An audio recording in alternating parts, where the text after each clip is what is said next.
A message for your clients, Joseph W. This message is being recorded at the end of February to all the exclusive clients of Joseph W. Brady, Inc., DBA, the Bradco Company is the longest-standing full-service commercial industrial land brokers company servicing the entire Mojave River Valley.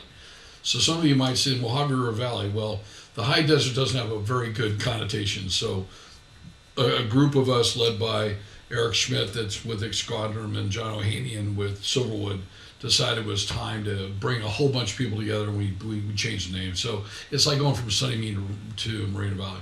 What I want to do is I want to send this. I'm going to ask Francisco Diaz, our vice president, and Anthony Diaz, somewhat related to him, his son, Laura Rosales, who's taken over for Samantha Allen, who unfortunately left here months ago with a very serious case of cancer, and Pam Shimmers, to get this out to all of our clients. I want to bring you up to date on a couple things. The market up here is not stagnant. The market's not broken. Interest rates are having an impact on deals. There's a little bit of pessimism within the economy. I think some people are very concerned about real inflation versus the disinflation that we're getting told by the feds.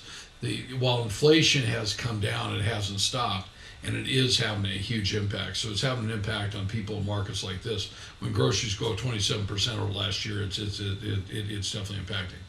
Our phones have not stopped ringing. People are still looking for deals, but I think what's happened, Terry, is there's so much sitting on the sidelines because cap rates are tied to interest rates, and they're waiting for those to come on down. You know, all the national commercial brokers, I don't care. I mean, I've been to lunch at the highest levels with CBRE. We've got great friends at JLL and Newmark Grubb. I mean, Newmark used to be called, was Grubb and Ellis, now it's Newmark, Marks and Millichap.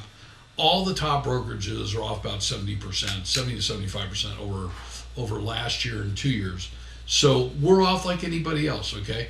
Anybody in my business that's not willing to admit that, they're not telling the truth. I mean, I've been doing this long enough. We've been out here for 35 years. We've done $950 million in sales and brought in $40 million in fee. But so the market is challenging. We're still doing deals, but they're not as easy as they used to be. And I don't see that changing much this year. I do believe that the Fed will knock interest rates down a little bit because it's a political year, so you can read through, you can tell. It's like, I don't think that a lot of people are going to pay much attention to it. They don't pay attention to what goes on with the Attorney General's office, so I don't think they're going to spend much time with the Fed. I think so inflation is just kind of bumping along. Price of gas continues going up, which really has an impact on the commuters up here. Industrial market's very tight. The retail market's fairly tight. The apartment market's fairly tight. Single family vacancies are fairly tight. Homes developed. I think we did 1,300 permits last year. Okay, that's, I think, kind of now about where we're going to end up for a while. I think that could change when Brightline comes. But remember, we did 7,000 in 2007. And so we've been clipping along that 1,000 to 1,500 ever since then. And we're not back to 2007 levels of building permits. The Brightline project is totally approved. All the permits are in hand. $12 billion. They've raised $3.5 billion originally from the feds. They raised another $2 billion in bonds. They've sold over $2.5 billion. So they're about 50% of the way there. They're starting to do some work over on the Nevada side, surveying and things like that, utility relocations. So Brightline is an absolute game changer of the high desert Mojave River Valley region forever. I really suspect that we'll start to see some serious construction equipment out there in the next 9 months. Silverwood, probably the nicest piece of property that the high desert will ever develop, or the Mojave River Valley. 9,633 acres. Their model complex is now going to be open in March of 2025. They're originally targeting Super Bowl of this year to be open. Some delays. They took on a lot of rain last year. They took on a lot of rain this year. They've had some challenges, not necessarily with construction, but just there's a lot of work to do. They've moved well over nearly 50 million cubic yards of dirt. They have picked the 5 builders. They're 5 national builders. One of them is a private 4 public. So as John said to me, Ohanian, who's with Terra Verde, he's with DMB Development. Sticks will be in the air. Everything will be framed by December this year, and the models will be open by March of next year. I will tell you this, DMB, who's the master developer over Terra Verde, is largest in the country. They know more about master plan communities than anybody. Every one of these homes will be hardwired with 1 gig of memory for the internet, so it's going to be a real smart community. So if you want any other information, go to www.silverwoodca.com, I think. It's just a great project. Ranchero, they continue to expand that and widen that, and spending $55 million. That's supposed to be done, I think, by the end of the year. The I-15 construction from Oak Hills, Bear Valley, that's going to be done by the end of the year. That's $125 million. The industrial market is real healthy. It's very tight.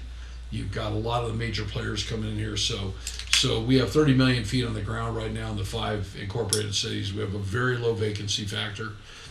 There's about 85 million feet of space going through the entitlement sectors, through Hesperia, Apple Valley, Adelanto, Barstow. You got Southern California Logistics Airport, used to be the former George Air Force Base. When the announcement came in December 27th of 88, and they padlocked it on December 27th of 1992, we lost 10,000 jobs, civilian and military. So it means, civilian military. According to Mr. Camargo at the City of Victorville Economic Development Department and Eric Ray, they've brought back about 4,700 jobs. Pretty exciting. You also, for those of you that don't know, Prologis is the largest industrial developer in the world. 1.2 billion square feet of space that they control, 19 countries.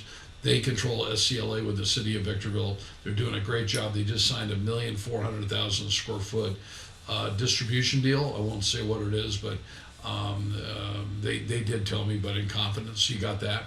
Apple Valley's doing real well. They got some real exciting things coming. Sprouts is coming in and out there. Raising Cane's coming in and out there.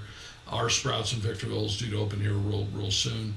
I understand maybe Raising Cane's is maybe going into Victorville here. I know Chick-fil-A is looking for another site because they've done so well on up here. They're probably looking somewhere down along Main Street. Then you've got Barstow and the Gateway project, the Barstow International Gateway, which is the Burlington Northern 4,500 acres. They're going full task. They have their first environmental input meeting on March 13th out at the city. We will be out there. I'm proud that we were able to help Lewis Acquisitions, part of the old Lewis Homes, Lewis Retail Group, put them into 1,220 acres out there, an exclusive negotiating agreement with the city. City's been actually wonderful to deal with. The staff, they do have a new city manager. They have an interim city manager, Andrea Espinoza. He's a temporary. He's a police chief, but he's also the temporary city manager. Willie Hopkins moved from the city to city of Compton. So I think that with some of the issues going on with the council, he had just kind of had enough.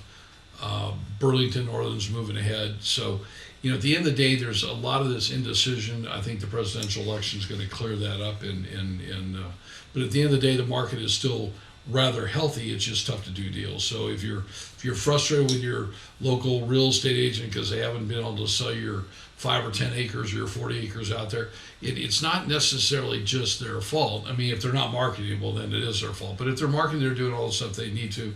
It's not time to call me or anybody else on out there. It's time to stay with your same old horse and just work with them. That's just the way the market is. So otherwise, Terry, I really do see some great stuff coming in out there. I also want to close and just say things at Victor Valley Community College are wonderful. I'm proud to be starting my 4th year as president of the board of trustees. I've been there since 2011. We're the fastest growing community college in the state of California. Our attendance is up 50% in the last 2 years. We're breaking and shattering records. We got a brand new educational conference center that will be opening up here in the next couple of months. It will host all kinds of events, $36 million well spent. We have 100 programs out there. We're being led by Dr. Daniel Walden, who will probably end up going down as the longest tenured president we ever have. We just gave him a brand new 4-year contract, well deserved. Has a great wife, Wendy, a great team of people, and Dr. Scott and Dr. McKenzie and Art Lopez. He just built a great team. So things at the college are not only clicking well, but when you have 100 programs doing as well as we are, and you're seeing the kind of growth that we are, that also has a connection to not only graduating students, but hopefully them staying here locally and becoming a part of the local workforce. So we're pleased about that. So.